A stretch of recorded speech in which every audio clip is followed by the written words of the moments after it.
Hello friends, welcome to secret of சமையல். இன்னைக்கு நம்மளோட சேனல்ல நாம பார்க்க போறது எல்லாத்துக்குமே ரொம்ப ரொம்ப பிடிச்ச ஒரு நெல்லிக்காய் ஊறுகாய் ரெசிபி.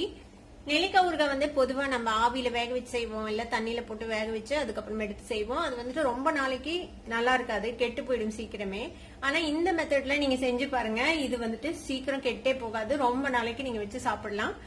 ரொம்ப ரொம்ப சிம்பிளாவும் செஞ்சிடலாம், இது சீக்கிரமே செஞ்சிடலாம். ஒரு 10 நிமிஷத்துல நீங்க இந்த ஊறுகாவை ரெடி பண்ணிடலாம். சரி வாங்க வீடியோக்குள்ள போலாம். இந்த சிம்பிளான நெல்லிக்காய் ஊறுகாய் எப்படி செய்யலாம் அப்படின்னு பாக்கலாம் வாங்க. 1/4 கிலோ அளவுக்கு பெரிய நெல்லிக்காய் எடுத்து வச்சிருக்கேன். இது வந்துட்டு நல்லா கழுவிட்டு இந்த மாதிரி ஒரு துணி வச்சு நல்லா தொடச்சி எடுத்து வச்சுக்கோங்க. சுத்தமா ஈரமே இருக்கக்கூடாது. எந்த ஒரு ஊறுகாய் செய்யறதுனாலும் ஈரம் தான் ஒரு பெரிய எதிரி ஊறுகாய்க்கு, சீக்கிரமே கெட்டு போகிறதுக்கு. அதனால நல்லா ஈரம் இல்லாம தொடச்சி எடுத்துக்கோங்க. தொடச்சி எடுத்துட்டு இந்த மாதிரி ஏதாவது காயம் பட்ட மாதிரி இருந்துச்சுன்னா அந்த பிளேசஸை மட்டும் இந்த மாதிரி வெட்டி கிளீன் பண்ணிக்கோங்க. டேமேஜ் ஆன மாதிரி இடம் இருந்துச்சுன்னா அதை மட்டும் வெட்டி இந்த மாதிரி கிளீன் பண்ணி வச்சுக்கோங்க.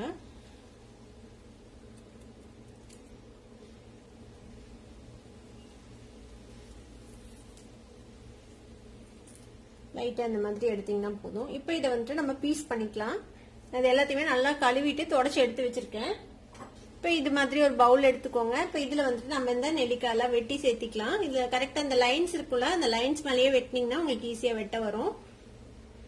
இதை வந்து நம்ம இன்னைக்கு வேக வச்செல்லாம் செய்ய போறது இல்ல, அப்படியே பச்சையாவே தான் ஆட் பண்ண போறோம். இந்த மாதிரி பீஸ் பீஸா பண்ணிக்கோங்க. இந்த பீஸ் ஒருவேளை உங்களுக்கு இன்னும் கொஞ்சம் சின்னதா வேணும்னாலும் நீங்க சின்னதா போட்டுக்கலாம்.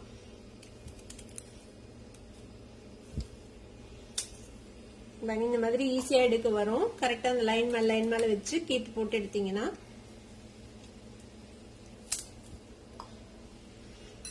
இப்போ இது மாதிரியே எல்லா நெல்லிக்காயும் நம்ம வந்துட்டு வெட்டி போட்டுக்கலாம் நமக்கு தேவையான சைஸ்ல. இப்ப எல்லா நெல்லிக்காவையும் இந்த மாதிரி கீத்து போட்டு வச்சாச்சு. நான் கொஞ்சம் சின்ன சின்ன ஸ்லைசஸா வெட்டி இருக்கிறேன். நம்ம வெட்டின அளவுல ரெண்டா வெட்டி இருக்கிறேன். இந்த மாதிரி வெட்டி வச்சுக்கோங்க. ஒரு தாளிக்கிற கரண்டி எடுத்துக்கோங்க. இதுல வந்துட்டு ஒரு 1/2 டீஸ்பூன் அளவுக்கு வெந்தயம் சேர்த்திக்கலாம். 1 டீஸ்பூன் தலை தட்டி கடுகு சேர்த்திக்கோங்க. இப்ப இதை வந்துட்டு நம்ம நல்லா வறுத்துக்க போறோம். இப்ப இந்த கடுகு வெந்தயம் ரெண்டையும் மிதமான தீயில வச்சு இந்த மாதிரி வறுத்துக்கோங்க. வெந்தயம் லேசா செவக்கணும், அந்த அளவுக்கு இதை வறுத்துக்கலாம். வெந்தயம் நல்லா செவந்து கடுகு வந்து பொரிய ஆரம்பிக்குது பாருங்க. இப்ப நம்ம அடுப்பு ஆஃப் பண்ணிடலாம். நல்லா வறுப்பட்டுச்சு, போதும். இந்த அளவுக்கு வறுப்பட்டா தீய விட்டுறக்கூடாது, வெந்தயத்தை செவக்க வறுக்கணும், அவ்வளவுதான். இப்ப வறுப்பட்டுருச்சு, இறக்கிடலாம் அடுப்புல இருந்து. இப்ப நம்ம வறுத்த இந்த வெந்தயம் கடுகு இருக்குல்ல, அதை வந்துட்டு ஒரு மிக்சி ஜார்ல சேர்த்திக்கோங்க. இது கொஞ்சம் ஆறுனதுக்கு அப்புறம் இதை வந்துட்டு பவுடர் பண்ணிக்கலாம். கொஞ்சம் குறன்னு பொடியா இருக்குது. இது வந்துட்டு கம்மியா இருக்கிறதுனால நைஸா பொடி ஆகாது. இப்ப என்ன செய்யலாம்னா இது கூட ஒரு 1/4 கப்ல ஒரு 3/4 அளவு எடுத்துக்கிறேன் உப்பு. கல்லுப்பு தான் எடுத்துக்கணும் ஊறுகாய்க்கு, அப்பதான் நல்லா இருக்கும். இந்த கல்லுப்பு இது கூட சேர்த்திக்கலாம். இது இதோட சேர்த்து அரைச்சிக்கலாம். இப்ப வந்துட்டு நல்லா பவுடர் ஆயிடும். உப்போட சேர்த்து நல்லா அரைச்சாச்சு. இப்ப நல்லா பவுடர் ஆயிடுச்சு பாருங்க. இப்ப இந்த நெல்லிக்காய் எடுத்து வச்சிருக்கோம்ல, அதுல வந்துட்டு இந்த உப்பு கடுகு வெந்தய பொடி இருக்குல்ல, அது சேர்த்திக்கலாம். இது கூட ஒரு 2 டேபிள் ஸ்பூன் அளவுக்கு மிளகாய் தூள் எடுத்து வச்சிருக்கேன், அது சேர்த்திக்கலாம். 1/4 டீஸ்பூன் மஞ்சள் தூள் சேர்த்திக்கோங்க. பெருங்காயத்தூள் ஒரு 1/4 டீஸ்பூன் அளவுக்கு சேர்த்திக்கலாம். இது கூடவே நம்ம ஒரு 100 மில்லி நல்லெண்ணெய் சேர்த்திக்க போறோம்.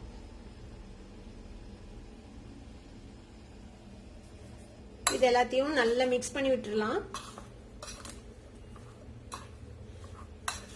மிக்ஸ் பண்ண உடனே பாத்தீங்கன்னா ரொம்ப ட்ரையா இருக்கிற மாதிரி இருக்கும். ஆனா இது வந்துட்டு உப்பெல்லாம் போட்டிருக்கோம்ல, அதெல்லாம் தண்ணி விட்டு அந்த எண்ணெயெல்லாம் தெளிஞ்சு நல்லா மேல வந்ததுக்கு அப்புறம் பாத்தீங்கன்னா ஒரு மாதிரி அந்த மசாலாவோட இருக்கும் ஊறுகாய். 100 ml இன்னும் கொஞ்சம் மிச்சம் வச்சிருக்கேன், அதையும் சேர்த்திக்கலாம். அதுல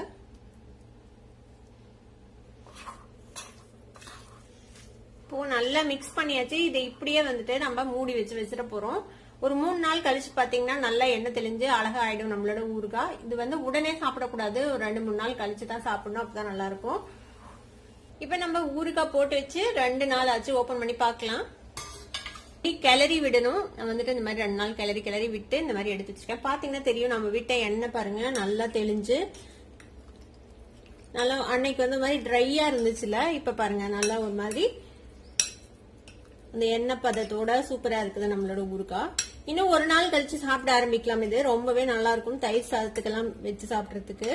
இப்ப இனிமே இந்த ஊறுகாயை இந்த மாதிரி ஒரு கண்ணாடி ஜாடியிலயோ இல்ல பீங்கான் ஜாடியில இல்ல பிளாஸ்டிக் டப்பால இதுல வேணா நீங்க வந்துட்டு போட்டு ஸ்டோர் பண்ணிக்கலாம். வெளியிலேயே வச்சுக்கலாம், கெட்டெல்லாம் போகாது. இந்த மாதிரி எவர் சில்வர்லாம் யூஸ் பண்ணாதீங்க. எடுக்கிறதுக்கு வந்து ஒரு பிளாஸ்டிக் ஸ்பூன் அந்த மாதிரி யூஸ் பண்ணிக்கோங்க. அப்பனா ரொம்ப நாளைக்கு கெட்டு போகாம இருக்கும். ஈரம் படாம வச்சிருந்தீங்கன்னா ரொம்ப நாளைக்கு இந்த ஊறுகாய் ஒண்ணுமே ஆகாது, அப்படியே இருக்கும். இந்த நெல்லிக்காய் ஊறுகாவை கண்டிப்பா சீசன்ல ட்ரை பண்ணி பாருங்க. ட்ரை பண்ணி பார்த்துட்டு எப்படி இருந்தது அப்படின்னு கமெண்ட்ஸ்ல ஃபீட்பேக் கொடுங்க. இந்த வீடியோ உங்களுக்கு பிடிச்சிருந்ததுன்னா சப்ஸ்கிரைப் பண்ணுங்க, பக்கத்துல இருக்க பெல் ஐகானை கிளிக் பண்ணுங்க. அப்பதான் என்னோட ஃபியூச்சர் நோட்டிபிகேஷன்ஸ் உங்களுக்கு உடனே வந்து சேரும். லைக் பண்ணுங்க, ஷேர் பண்ணுங்க. தேங்க்யூ ஃபார் வாட்சிங் வீடியோ. Bye bye.